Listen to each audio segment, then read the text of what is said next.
Bonjour à toutes et à tous, je me présente, Sarah Soukri, je suis étudiante à l'école d'architecture de Strasbourg en Master 1 et je vais vous présenter le projet que j'aimerais réaliser ici sur Strasbourg, les boîtes à livres. Alors les boîtes à livres, qu'est-ce que c'est?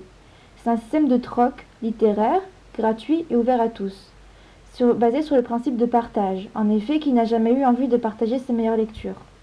Le projet de boîte à livres, je ne l'ai pas inventé, c'est un système qui préexiste et qui serait né aux États-Unis en 2009. En échange de 25 $, les Little Free Libraries, une association à but non lucratif, fournissaient aux propriétaires un panneau et un code de suivi. En France, on retrouve un peu le même système à Paris, à Lyon, à Bordeaux et même à Strasbourg. À l'Orangerie, s'est ouvert un point de lecture, Livres en liberté, qui permet de venir échanger gratuitement ses livres. Le kiosque est ouvert à tous et anime l'espace entre le parc et le zoo. Mais le projet reste inabouti. Laissés en libre service, ces livres ne sont pas protégés des intempéries. Il faut aussi compter sur les affreux du temps et du vandalisme. En effet, la cabane a été incendiée récemment. De plus, il faut réapprovisionner fréquemment les étagères. Entre autres, il existe entre le kitchen bar, l'artichaut et le troc café un système d'emprunt. Comment m'est venue cette idée? Tout simplement pendant mon année d'Erasmus l'année dernière à Bruxelles. Là-bas, j'ai découvert la vie bruxelloise, la Belgique, la frite, les gaufres, mais aussi de nouveaux usages des espaces publics, et entre autres la boîte à livres. Et tout de suite je me suis demandé pourquoi pas Strasbourg. En effet, c'est une ville à l'échelle humaine, une ville qui tente à promouvoir une culture accessible à tous, une ville dont les réseaux associatifs sont largement développés, une ville qui base ses principes de plus en plus sur l'écologie, etc.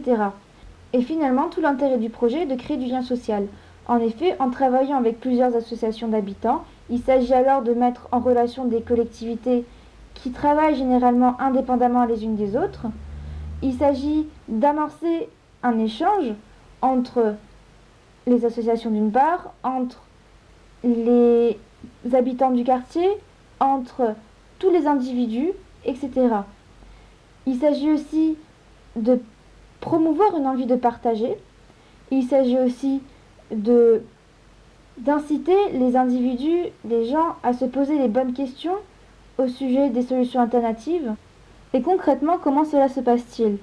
D'abord, il a fallu s'interroger sur la faisabilité du projet, prendre rendez-vous à la mairie, prendre rendez-vous avec le pôle culture, territoire et démocratie locale, les chargés de mission pour le centre-ville, etc. À partir de là, j'ai pu profiter d'un large répertoire. Il a été alors possible de prendre contact avec les associations et de commencer à travailler avec celles-ci.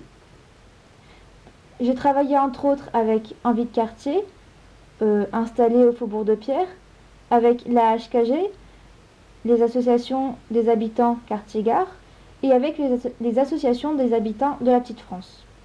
Il s'agit ensuite de construire avec les habitants de quartier. L'idée est de pouvoir créer ces boîtes avec les associations, de façon à ce que chacune de ces boîtes reflète l'identité des quartiers. Quant au budget, donc il s'agit d'un budget prévisionnel qui s'établit entre 1700 et 2000 euros et qui compte la menuiserie, les matériaux, la manutention, les impressions, etc. Au final, le budget a été très difficile à calculer puisque justement, chacune de ces boîtes serait différente les unes des autres. Bon, on peut établir une moyenne. À titre d'exemple, un prototype peut se solder à près de 140 euros. Il y a 10 quartiers, 10 boîtes, voire plus. Les 2000 euros sont facilement utilisés. Ce premier prototype fera office d'exemple et finalement permettra justement de lancer la suite des aventures. Et maintenant, on en est où? Alors, une affiche a été créée, un premier prototype tracé et qui va être construit avec l'association Quartier-Gare. Et finalement, une bourse.